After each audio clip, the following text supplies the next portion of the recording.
Hey, what's up guys? I was on a project earlier this week and I was shooting some iPhone clips. It was for some like behind the scenes work that I was doing. It was like a talking head interview type stuff. Now, typically if I'm gonna use the iPhone to do any type of recording, I typically use an app called Filmmakers Pro, but in this case, I really didn't have any time to like open up the app, get my exposure correct and all that. So I just really used the iPhone native app. Now, sometimes when you use the iPhone native app and you drag it into DaVinci Resolve, you'll notice some type of like glitching or skipping that goes on within that clip. Now, this happens in the preview window as well as the timeline. So in this video, I'm gonna talk about just a really quick way to get around the skipping and glitching that happens when you drag iPhone native footage into a DaVinci Resolve 17 timeline.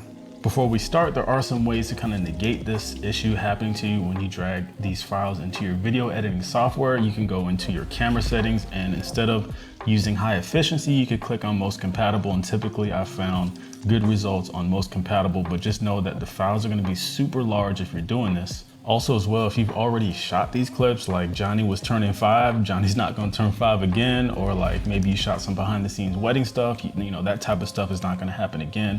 So if you've already shot in high efficiency, then obviously me telling you to shoot in most compatible is not going to really mean anything at this point. You've already shot the footage. So once we get into DaVinci Resolve, what we're going to do is we're going to locate these files that are giving us these issues, and I'm going to give you guys 3 different solutions. These solutions are going to be ranging from, I guess, most easiest to most complicated or most difficult. And even the most difficult one is really not that difficult. So the first one we're going to talk about is taking these files and turning them into proxy files. So simply right click on the file that you're having issues with, locate where it says proxy media, click on that. It only takes a second depending on how long the clip is, and then go back into the timeline or the preview window and see if those files are glitching around. Now, I have found that using proxy media does work some of the time, but not all the time. So we can check out solution 2, and solution 2 is pretty much just like solution 1, but instead of using proxy media, we're going to use optimized media. Go ahead and do the same thing, locate that file, right click it, and then locate something called generate optimized media.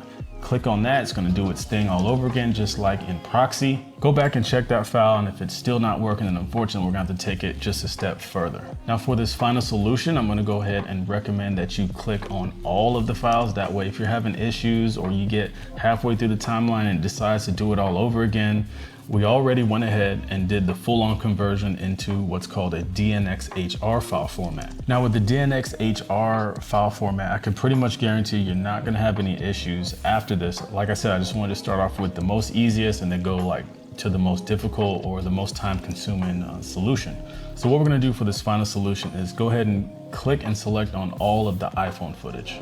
Don't worry about clipping them down or editing them at this point. We're just gonna literally convert them over from what they are over into that DNxHR format. Once we get that all set, go ahead and go into the Deliver tab. Starting from the top, we're gonna choose a file name. For this particular example, I'm just gonna call it Fix. Now this is gonna export all of these files into one clip. There is a way to actually export these into separate clips, but we're just gonna keep this nice and simple. Once you've chosen a file name, go ahead and choose the location where you want it to be saved to. I recommend you save it to the same project folder that you're currently working in. Then we're gonna head down to Format, and we're gonna switch that from MP4 to QuickTime. Just underneath that, you'll see the codecs, and the particular codec we're gonna use, like we talked about earlier, is a codec called DNxHR. Now within DNxHR, you're gonna notice a bunch of different flavors to choose from. Now if you're using an iPhone 8 or newer, DNxHR HQ is actually going to work just fine, but if you're using an iPhone 12 or newer, I'd recommend going over into DNxHR HQX 10-bit because the iPhone 12 shoots in 10-bit color.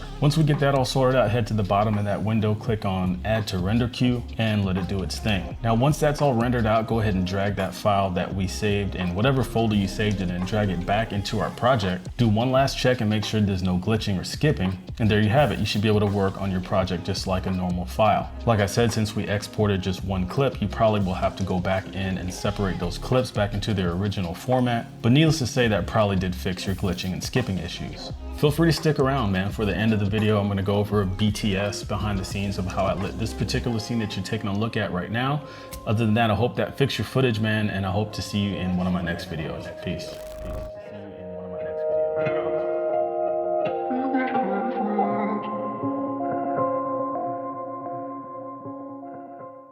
All right, so this is a 3-point lighting setup, but this is not like your traditional type of 3-point lighting setup. Basically what we have here is the backlight or the rim light, and this is where I was sitting in the frame. And so this light here is basically serving as either a backlight or a rim light or hair light, whatever you want to call it. This backlight is simply powered by 2 portable LED lights. I talked about these earlier. I'll go ahead and post them down below as well.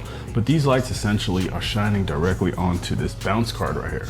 In a traditional 3-point lighting setup, the bounce is normally used as the fill light, but in this particular case, we're using the hair light, and then we're bouncing it off this reflector. This is a 5-to-1 reflector. I believe it's a newer brand reflector, and it's actually serving as the key light. We also have another light back here, which is actually serving as a backlight, and all that's doing is just providing a little bit of separation.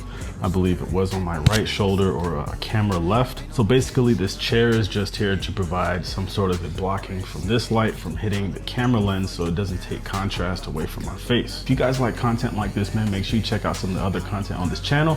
And that's all I got for this video, man. Peace out.